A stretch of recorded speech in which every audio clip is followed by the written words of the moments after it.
अज्ञात ही स्वप्नांची गादी ज्या पद्धतीनं तुमच्या माझ्या समोर रेखाटतात ती त्यांच्याकडून ऐकताना जास्त आनंद आहे. स्वप्नांची गादी. स्वप्नांची गादी. कविता थांबतच नाहीत म्हणून कागदावर उतरतात. कविता थांबतच नाहीत म्हणून कागदावर उतरतात. आता काळीज तुकड्यांचे भक्त शब्द गाभारा हेलावून टाकतात. काळीज तुकड्यांचे भक्त शब्द गाभारा हेलावून टाकतात.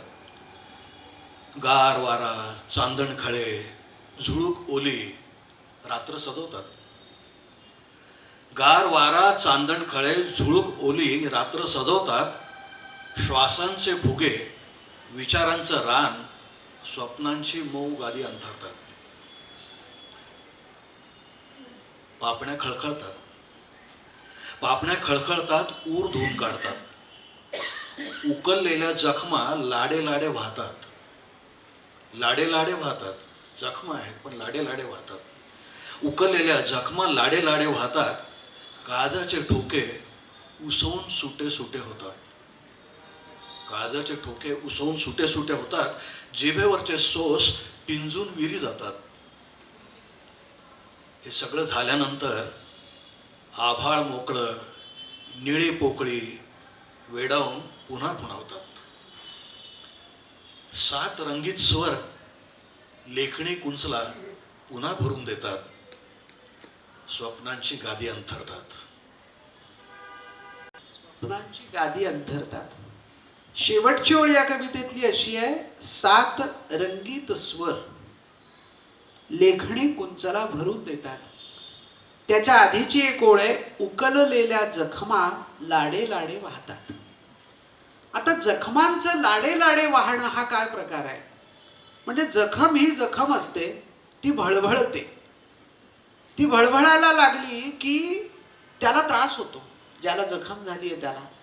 पण कवीला मात्र दिसताना ती लाडे लाडे वाहते असं दिसतं. असं का? त्याचा संदर्भ सांगताना मला एक कविता अशी आठवते की वेदनेला झाली अंकुराची घाई. वेदनेला झाली अंकुराची घाई, तिच्यावर जाई उमलली. वेदनेला झाली अंकुराची घाई, तिच्यावर जाई उमलली. वेदनेचे टोक चढत असे वर. वेदनेचे टोक चढत असे वर, जाईचा संभार वाढू लागे. वेदनानी जाई झाली गे जुगल, रक्त आणि श्वेत भिडत असे. वेदना अफाट पडे जाई वेढा. वेदना अफाट पडे जाई वेढा म्हणजे काय? तर ती वेदना अधिकाधिक अधिकाधिक तीव्र व्हायला लागली आणि ती वेदना जशी जशी जशी तीव्र झाली तसा तसा जाईनं त्यात वेदनेला वेढा द्यायला सुरुवात केली. वेदना अफाट पडे जाई वेढा, फास झाला तिला अनावर. त्या वेदनेला त्या जाईचा फास अनावर झाला. वेदना फुतकारी दुःख आणि दुःख, गंध संवेदन लयबद्ध. एका बाजूला त्या वेदनेचं, त्या जखमेचं वाहन आहे, ज्याला हा अज्ञात नावाचा कवी उकललेल्या जखमा लाडे लाडे वाहतात असं म्हणतो. ती वेदना एका बाजूला दुःख फुतकारते, तर दुसऱ्या बाजूला तिला जो जाईचा वेढा पडलाय ती जाई मात्र गंध संवेदन अतिशय शांतपणे पुढे पुढे नेते. त्याला कवीनं लयबद्ध असं म्हटलंय.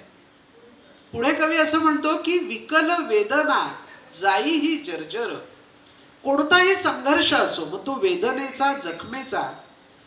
कवी कविता लिहितो, गायक स्वरांना आळवतो, त्यावेळी तो आज जखमीच असतो.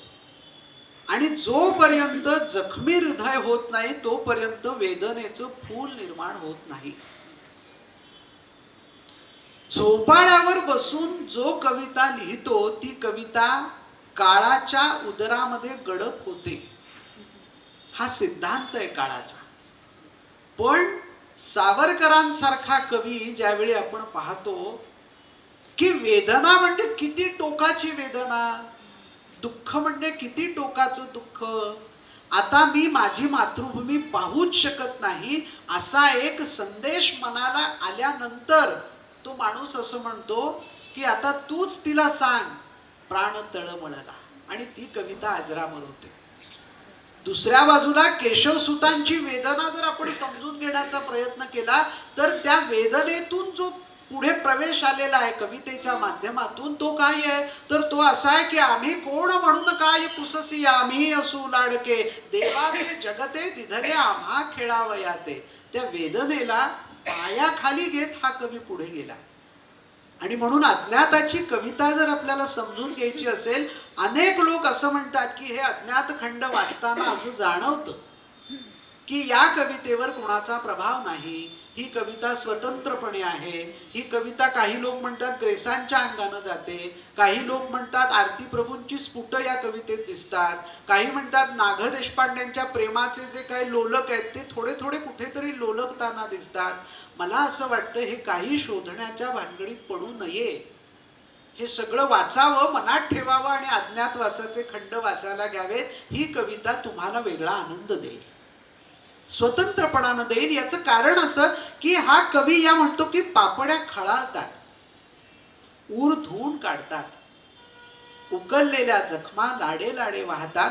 मी असं म्हणतो म्हणजे आम्हाला असं शिकवलं किंवा सांगितलं गेलेलं आहे की कविता ज्यावेळी तुम्हाला समजून घ्यायची असेल, मग ती कुसुमाग्रजांची असो, अज्ञातांची असो, नाही तर बेदरकरांची असो, त्या कवितेचं प्राणतत्व तुम्हाला शोधता आलं पाहिजे की कोणत्या ओळीमध्ये त्या एकूण कवितेचा प्राण एकवटलेला आहे.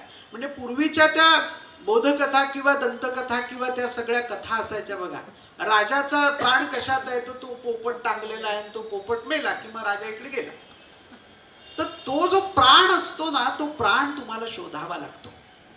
त्यामुळे अनेक लोक तुम्हाला म्हणजे अज्ञाताला, तुम्हाला नाही, तुम्हाला नाही, अज्ञात कवीला असं म्हणतात की ही कविता जुन्या वळणाची आहे, ही कविता यातले शब्द जे काय ते उकारांत आहेत, आकारांत आहेत, काही वेळा वेगळंच काहीतरी रूप धारण करून येतात. असे कुठे शब्द असतात का?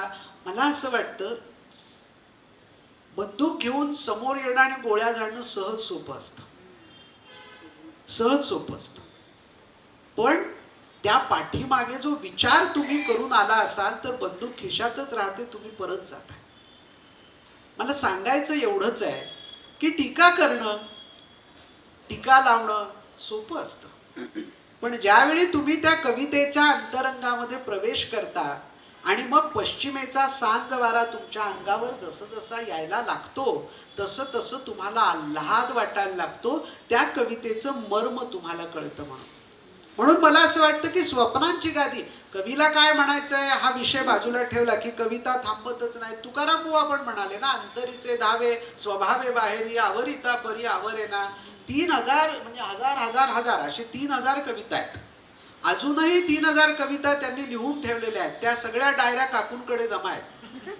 पण त्या 3000 डायऱ्या आणि या 3000 कविता असा 6000 कवितांचा मामला. या 6000च्या 6000 सर्वोत्तम आहेत का हो? अजिबात नाही. या 6000मधल्या 60 कविता या अज्ञाताची ओळख करून देणार आहेत आणि त्याच्याकडे पाहून आपण यांच्याकडे पाहायचं असतं. 6000 कवितांचा आकडा म्हणजे अरे बापरे असं काही करण्याची गरज नाहीये. आणि म्हणून स्वप्नांची गादी ऐकताना मला असं वाटतं या आजच्या ज्या सगळ्या कविता आहेत ना, या कवितांमध्ये कविता हेच सूत्र आहे.